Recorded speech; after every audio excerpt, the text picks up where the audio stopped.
응급의학과의 경우 연봉 4억 원 가까이를 준다 해도 지원하는 의사가 없습니다. 4억 연봉을 제시하고 있지만 아직 의사를 구하지 못하고 있습니다. 파격 조건인데도 왜 사람이 있지도 않고 나가는지에 대한 부분을 먼저 생각을 해봐야지. 돈만의 문제가 아닌 다른 문제가 있다는 반증이다. 가장 필수적인 삶과 연관된 부분이기 때문에 공공의료 부분이 분명히 어느 정도 받쳐줘야지만 어떤 지방의 어려운 분들이나 이런 분들이 의료를 만날 수 있는 거고. 이 문제가 해결이 안 되면은 지방의 의료 체계가 무너지겠죠, 결국. 의사가 없으면. 의사가 없어 응급실은 반쪽 운영에 들어갔고 아예 진료가 중단된 곳도 있습니다. 수도권을 제외한 지역의 의사 부족 현상이 심화되는 가운데 지역 응급의료 체계마저 흔들리고 있습니다. 이렇게 지역에서 의사 구하기가 어려워지면서 지역 소멸이란 말과도 맞물리고 있습니다. 나라 미래로 생각하면은 아기들 쪽이 문제거든요. 그러면은 아기들을 키울 수 없는 환경 자체가 돼버리면 거기는 죽은 동네가 돼버려가지고 의사도 아프고 의사도 나이가 들면 의사를 또 만나야 되는 상황에서 사실 저희도 걱정되는 부분이 분명히 있다라는 거.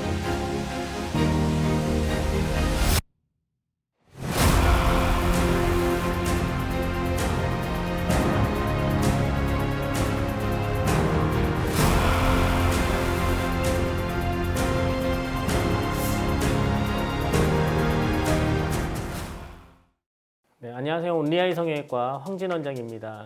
안녕하세요. 에이징의 성형외과 김수철 원장입니다. 안녕하세요. 정우성형외과 이정우 원장입니다. 저희가 이제 전문의 선생님들 세 분을 모아서 이런 자리를 마련했는데요. 제가 이제 머릿속에 딱 떠오르는 거는 3프로 TV 같은 그런 느낌을 경제 주제가 아닌 이제 의료 주제를 얘기를 하고 내 일뿐만이 아니고 다른 분야에 있는 사람들하고 또 생각을 더 공유하고 이러면은 더 도움이 될 수 있으니까 그런 취지에서 저희가 자리를 마련했다고 생각을 하고요. 근데 이제 우리 지금 계획을 해주신 우리 PD분들 지금 계획서를 저희가 손에 쥐고 있는데 이게 내용이 사실 너무 어마어마합니다. 이게 어떻게 보면은 일개의 한쪽에서 열심히 살아가고 있는 성형외과 의사지만 뭐 이런 주제들에 대해서 이런 사람들은 이런 의견을 가지고 있다. 같이 보여드리는 것도 의미 있지 않겠냐 해서 MC 자질이 있으신 것 같은데요. 예. 처음 하는 거 치고 각본도 없이. 네, 감사합니다. 네. 주제 너무 어려운데요. 지방의료원 응급실 연봉 4억 파격 조건의 지원자는 적다. 요거에 대한 얘기를 한번 해보도록 하겠습니다. 응급의학과의 경우 연봉 4억 원 가까이를 준다 해도 지원하는 의사가 없습니다. 결국 4억 원 넘는 연봉까지 제시하며 의사 찾기에 나서고 있습니다. 연봉 4억 원이라는 파격적인 조건을 내걸고도 필요한 의사를 다 채우지 못했다는 보도가 있었는데요. 일단 이거 뉴스 보고 김 원장님 어떻게 생각하시는지. 그러니까 저 기사를 처음 봤을 때 가장 먼저 눈에 들어오는 단어가 연봉 4억이라는 말이 딱 눈에 들어오는데 저는 맨 먼저 저 기사를 접하면서 떠오른 생각이 빙산이라는 그런 이미지가 딱 떠오르더라고요. 고액 연봉임에도 불구하고 인력난이 있다 하는 이제 그런 이슈이지만 실제로는 이제 그 밑에 더 큰 문제들이 많이 있기 때문에 상황이 생긴 게 아닌가 생각이 들었고. 파격 조건이라고 했는데 정말 파격인지 아닌지는 알 수가 없는 거잖아요. 그쵸, 이게 모든 게 숫자도 다 상대적이고 지원자 한 명? 뭐 몇 명 모집하는데 몇 명이냐 이것도 없이 그냥 제목 자체가 너무 좀 자극적으로 물론 뉴스니까 그럴 수도 있는데 도대체 왜 파격 조건인데도 왜 사람이 있지도 않고 나가는지에 대한 부분을 먼저 생각을 해봐야지 자꾸 뭐 얼마를 줘도 안 온다 얼마를 줘도 안 온다. 그렇죠. 네, 맞습니다. 뽑는 사람들은 파격 조건이지만 가는 사람이 없다는 건 결국에는 수요 공급에서 안 맞는 안 거잖아요. 맞는 거죠. 예, 안 맞는 예. 건데 그럼 왜 수요가 안 오는지를 생각해 봐야 되거든요. 그래서 제가 아까 후배 응급의학과 교수한테 전화를 한번 해봤어요. 그래서 이런 주제에 대해서 한번 얘기를 해봐야 되는데 과연 이게 그렇게 파격적인 조건이냐 라고 하니까 요 연봉의 수준이 경기 남부권 연봉보다 한 10% 정도 조금 많은 편이고요. 그렇게 많은 조건은 아니네요. 네, 남쪽에 있는 좋은 환경에 있는 조건과 거의 비슷한 조건이라고 얘기를 하더라고요.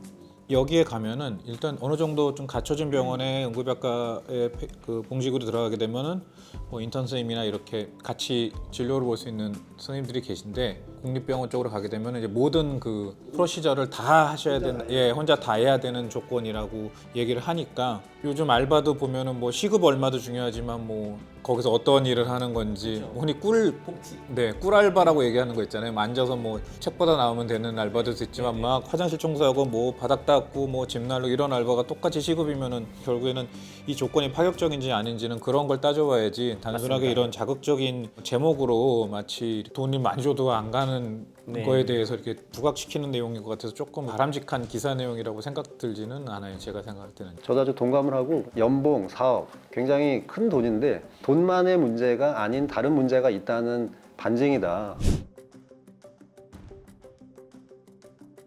응급실에 근무해봤던 적 있으신가요 혹시?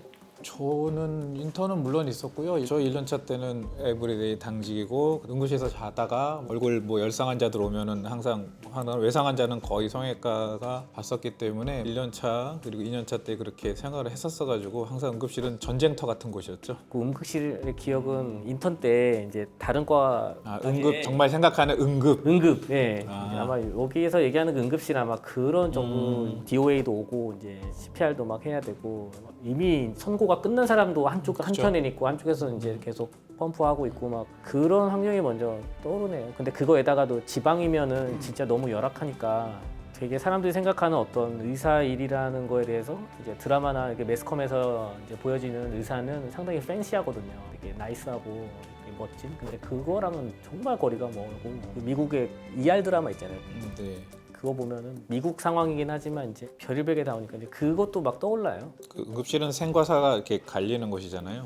근데 사실 우리나라 응급실은 요즘은 그래도 많이 안 그렇게 되긴 했는데 옛날엔 거의 외래 수준의 그런 환자들이 많이 찾아왔었잖아요. 일단 응급실을 가야 빨리 봐준다. 외국 같은 경우에는 정말로 응급 상황. 이 사람이 막 삶이 왔다 갔다 한다거나 응급적으로 처치가 되지 않을 경우에 더 큰 합병증으로 발전할 수 있는 경우가 사실 응급실로 가고 나머지 환자들은 사실 다 외래를 통해 가야 되는데 응급실에 오는 환자들은 일단 자기가 가장 응급이라고 생각하고 자기를 위주로 생각하지만 사실 의사가 봤을 때는 이분이 더 응급이고 이분은 좀 차순위일 수도 있는데 오히려 정말 응급인 사람은 말을 못하고 누워 계시잖아요. 근데 덜 응급인 분들은 이제 내가 이렇게 아픈데 날 안 봐준다 하면서 고성을 낸다거나 이렇게 불편하게 하는 경우도 좀 많이 발생하는 곳이라 아무래도 응급의학과랑 응급실에서 근무하는 선생님들은 더 많이 힘드실 것 같기는 합니다. 그리고 근무 시간도 응급실은 거의 24시간 이제 일하는 게 루틴으로 많이 돼 있으니까 근무 시간 또 근무 강도 이런 것들이 굉장히 힘들죠. 밤에 이제 진짜 응급 환자하기보다는 내과 진료를 낮에 못 가니까 그런 환자가 오기도 한 그 말씀이시잖아요. 내과 병원 예를 들어서 내과 병원도 낮 내과 병원 따로 있고 밤 내과 병원 따로. 왜냐면 요즘 다 사람들 일하는 게 다 밤에도 일하는 낮밤이 바뀌는 사람도 워낙 많기 때문에요. 밤 9시에서 아침 6시까지 내과 그러면 이제 그 직원들도 만약 그게 딱 맞으면 일반 진료 보는 밤 병원이 만들어지면은 응급실로 안 가도 되는 환자가 이제 진짜 응급 환자가 응급실로 갈 수 있겠네요. 동대문에 생겨야겠는데요. 그렇죠. 예, 동대문은 거의 아침에 되면 끝나는. 네네네 맞아요. 막 화훼시장도 그렇고 네. 그런 시스템도 뭐 미래지향적이지는 않을까 약간 그런 생각도 좀 한번 해봤었어요. 그러니까 야간 진료를 확대하는 개념이네요. 네네네네. 저희 성형외과 중에서 이제 늦은 시간까지 하시는 선생님들 계시잖아요. 의사 자체가 그거에 대한 수요를 느끼고 공급을 해야겠다고 생각을 들면은 당연히 공급자가 그걸 늘리는 거가 되는 거잖아요. 네네네. 제가 지금 운영하고 있는 병원 건물은 다 한 건물 안에 의사가 7명, 8명 있고 그러니까 그렇게 따지면 저희가 지금 운영하고 있는 강남권에는 의사가 과밀 중에서도 초과밀이잖아요. 어딘가에서는 이제 의사가 부족하다. 그럼 결국에는 그 원인부터 찾아야 되는 그렇죠. 거고. 네. 네. 사실은 저는 응급의학과 그다음에 그 바이탈을 다루는 선생님들의 그분들이 사실 더 대우를 받아야 된다고 저는 생각을 하거든요. 네. 왼쪽 더 어려운 일이기 때문에 네.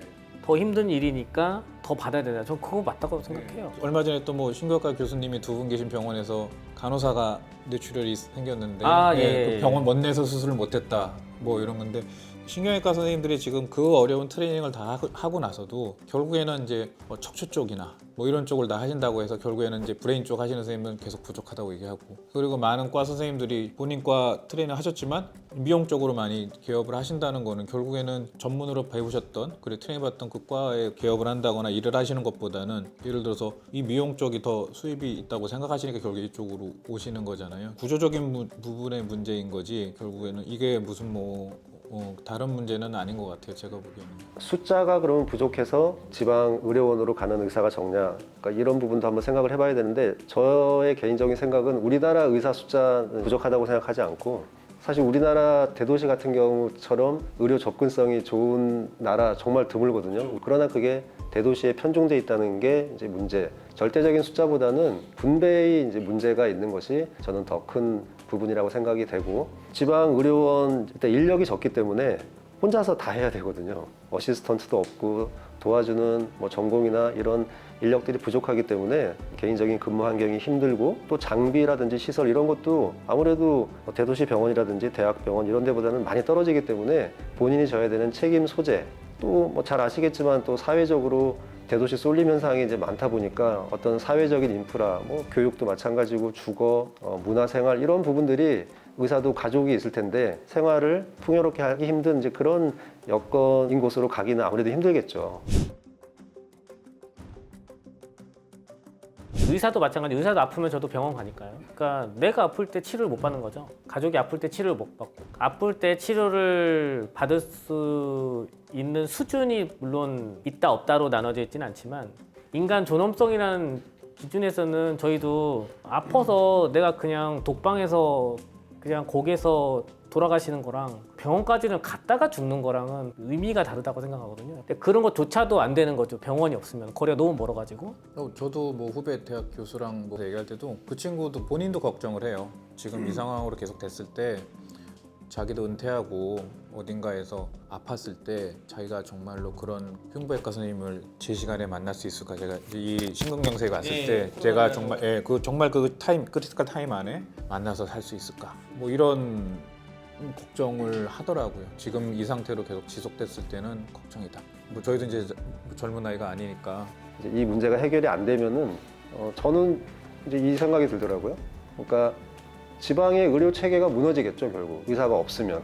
일단 응급의료 체계부터 무너질 거고, 응급 진료를 못 받는 사람들이 많아지고, 이렇게 되다 보면은 지금도 이제 지방 인구가 자꾸 줄어들고 소멸되고 있는데, 그게 점점 결국 가속화가 될 거고. 그 취약계층이 있잖아요. 그러니까 저소득층하고 너무 어린 사람하고 나이가 너무 많은 사람하고 저소득층, 여기가 이제 의료 취약계층이니까 여기가 이제 도움을 못 받는 거잖아요. 나라 미래로 생각하면은 애기들 쪽이 문제거든요. 그러면은 애기들을 키울 수 없는 환경 자체가 돼버리면 거기는 죽은 동네가 돼버려가지고. 지금 결국엔 계속 사회 전반이 그 얘기 하는 거잖아요. 인구가 소멸되는 것 자체에 대한. 결국에는 저희가 생각할 수 있는 부분은 사실 앞으로도 계속 이렇게 심화가 된다면은 의사도 아프고 의사도 나이가 들면 의사를 또 만나야 되는 상황에서 사실 저희도 걱정되는 부분은 분명히 있다라는 거죠. 지방 소멸화가 결국 가속화되기 때문에 국가 전체의 큰 문제가 생긴다.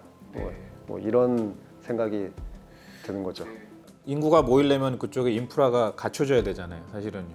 예, 아까 말씀드린 가장 강한 게 노인보다도 젊은 아기들 키울 수 있는 인프라가 사실 더 미래지향적으로 봤을 때는 엄청 중요하다고 생각합니다. 사실은 지금도 너무 수도권, 서울과 수도권으로 너무 사실은 모든 게 과밀돼 있기 때문에 정말 어찌 보면 이런 여기에 있는 인프라가 이제 분산이 돼야지만 그게 이제 조금씩 더 해결이 될 문제라 사실 너무 광범위하고 정책하시는 분들이 잘 해주셔야 될 일이기 때문에 생각은 뭐 저희뿐만이 아니라 다 생각 많이 하시겠죠. 뭐. 전체적으로 나라에서 힘든 거 하면은 몇 년, 예를 들어서 이 사람은 6개월 동안 나라를 위해서 좀 봉사 같은 일을 했다. 예를 들어서 6개월간 지방 응급실 근무를 한 기록이 있다. 요즘 다 전산 남으니까요. 제 생각에는요, 그 주민 민증에다가 아예 세금 혜택을 0.1%씩 적립을 죽을 때까지 해줘야 돼요. 다 기준을 만들어가지고 평생 내가 안고 갈 수 있게. 근데 사실 그거는 응급실 의사뿐만이 아니라 네네, 사회 전반적으로 네네, 맞습니다. 사회 전반적으로 맞습니다. 뭐 아주 오지 같은 데서 뭐 소방 일을 하신다거나, 그렇지. 경찰 일을 하신다거나, 아니면 뭐 어디 독도경비대에 가가지고 거기서 일을 하신 이런 분들에게는 사실 그러면 우리가 어려운 일을 하는 분들에게 사회적으로 혜택을 더 줘야지 누군가 하지. 자꾸 희생만 강요하라고 하는 거는 어떤 TV 프로 봤더니만 그 1,000원 밥집 하시는 분 1,000원에 100만 원 하시는데 그분이 BTS를 좋아해가지고 카톡 프로필을 BTS로 했더니 어떤 분이 카톡을 보냈대요. 너 봉사하는 사람이 BTS 같은 거 사진 올리고 그러면 되겠냐고. 지속적으로 그분에게 그걸 해서 그분이 그 결국엔 내렸대요.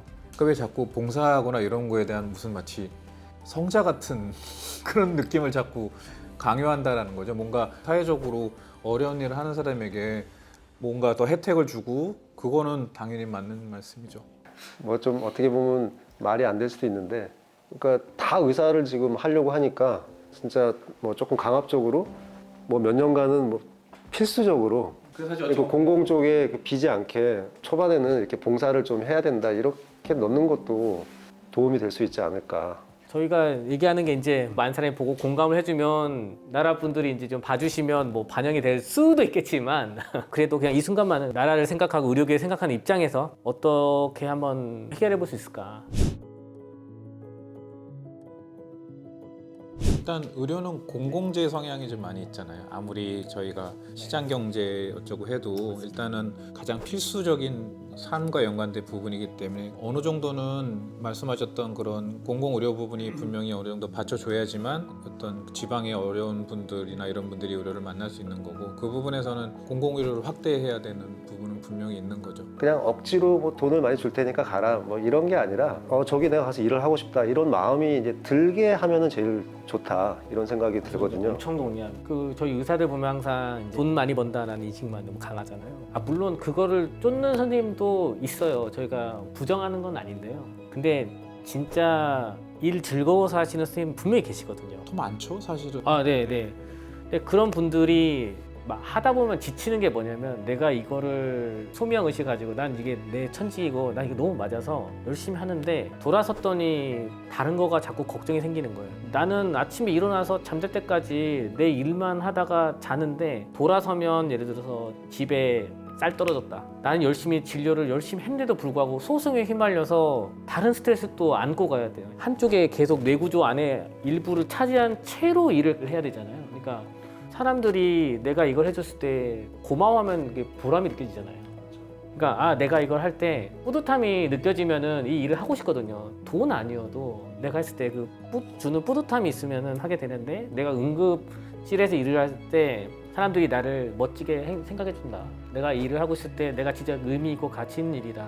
그리고 집에 가서 잠깐 잘 때 돌아서면 그래도 일만 생각할 수 있게 어느 정도의 그 환경이 다른 거 걱정은 없이 일만 할 수 있게 정도만 되면 난 너무 행복하다. 약간 이렇게만 만들어주면은 저도 그렇게 되게 생각해요. 아까 이 원장님 말씀대로 약간은 국가에서 좀 나서서 의사들을 조금 강제적으로 많이 보내주는 게 필요하지 않을까. 그래서 뭐 공공임상제도 지금 국립대 뭐 의사들은 의료원에 뭐 파견을 좀 보낸다든지, 그리고 공공병원과 그런 의료원 전공의 수련을 뭐 같이 병합을 한다든지, 의사들이 많이 안 가는 그쪽에서도 갈 수 있게 이런 것들은 좀 단기적으로 정책을 좀 펴서 보충을 해주면 좋겠다는 생각이 들고, 한 10% 정도 그 공공임상 교수 모집 인원이 150명 정도인데 10% 정도만 신청이 돼 있다 그러는데, 그것도 제가 보기에는 그거를 가게 되면 단순히 모집만 하지 말고 어떤 조건에 어떻게 한다는 것도 좀 명확하게 좀 국가에서 해줬으면 좋겠습니다. 제 생각. 그러니까 단기적으로 봤을 때는 어떤 정책 하나가 좋은 정책을 세우면은 그게 저는 꽤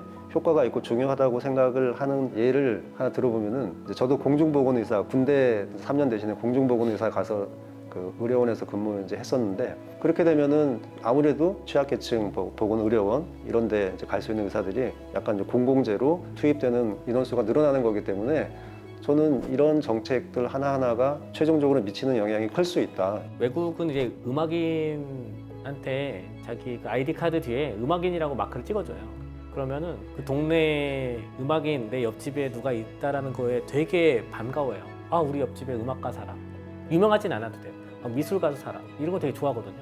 왕대접을 받는 건 아니에요. 우리가 사회적으로 우리가 하고 있는 일에 대해서 그 분야를 존중해주는 어떤 사회적 분위기? 그런 게 좀 있어주면 좋겠고, 그거에다가 수요와 공급, 시장 원리에 의해서 가격이 정해지는 거니까 그거를 현실적으로 맞춰줘야 된다고 생각합니다. 저는 그러니까 출산율, 사실 이것도 좀 비슷한 맥락이라고 생각이 되는데, 우리나라 출산율이 전 세계 꼴찌니까 이거 올리려고 돈을 많이 썼잖아요. 그래도 결국은 안 됐죠. 그러니까 그거는 결국 돈으로 해결되는 게 아니라 그렇게 할 수 있는 마음이 스스로 마음이 움직이게 돼야 결국 그게 좋은 방향으로 해결이 된다고 생각하는데, 그러니까 이 의료도 이제 편중이 심하고 이렇게 되는 이 부분도 결국 마찬가지인데 연봉이라든지 뭐 그런 거 하나로 조절을 하려는 생각보다는 장기적으로 우리 세대에서 나라가 끝날 거 아니기 때문에 장기적인 관점에서 지역에서도 의사들이 자발적으로 가서 일할 수 있는 마음이 들 수 있게 이런 생각을 모든 정책을 펴는 사람들도 가지고 있고 또 실행하는 사람들 또 의사, 일반 국민 이런 분들이 다 같은 마음을 가지고 같이 움직여야 결국은 조금씩 시간이 지나면서 좋은 방향으로 해결될 수 있다 이런 생각이 듭니다. 지금도 뭐 이 부분에 대해서 의협과 이제 그 정부 간에 계속 협의를 하고 있는 걸로 알고는 있는데요. 두 분이 말씀하셨듯이 이거를 단기간에 어떻게 해결할 수 있는 방법은 없기 때문에 사실 해결책을 얘기할 수 있는 부분은 아닌 것 같고요. 다만 저희가 얘기해드렸던 이런 상황에 대한 거라든지 뒤에 깔려있는 그런 전체적인 배경에 대한 거에 설명이 없이 그냥 자극적인 내용의 기사보다는 조금 더 왜 원인적이고 왜 도대체 이런 조건에도 의사가 안 가는지에 대한 거에 대한 좀 더 심층적인 보도를 좀 해주셨으면 하는 게 제 생각입니다. 이제 의료 취약 쪽에 의사들이 이제 안 가는 이 문제를 어떻게 하면은 해결할 수 있느냐 이번에 저도 뭐 개인적으로 좀 생각을 해보게 돼서 그냥 나름대로 재미도 있었고 보람도 있었고 그거 제가 아까 그거 얘기한 거 해요. 그거 우리 다음 주 또 해요. 제발. 난 이렇게 뒤돌아 있는 걸로 해.